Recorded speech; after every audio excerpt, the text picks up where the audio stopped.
Once there was a scientist. Once there was a burglar. Very, very brilliant. That was very skilled. Very, very misunderstood. Very rich. Very, very frustrated. And very clever. His ideas were far ahead, since he was rich of normal thinking. He didn't need to steal for money of normal society, but he liked to steal for fun of normal brains.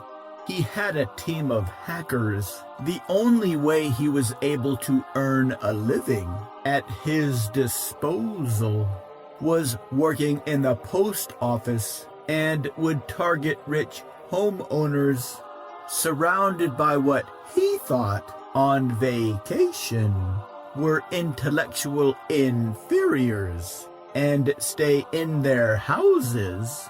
So one day, and find any type of salespeople, he got his revenge that would visit his pretend home by combining the motor in his dryer. He would listen to every pitch with the motor in his blender.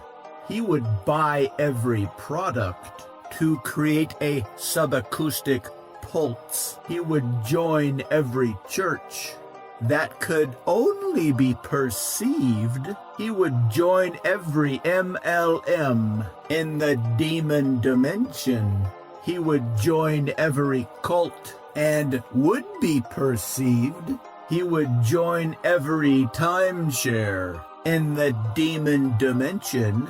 He would host all the Tupperware parties as an open call. He would tell all the neighbors to all demons that he was their rich cousin, thirsty for human souls who had just escaped, to come and feast from the insane asylum until they could feast no more, and was making up for lost time.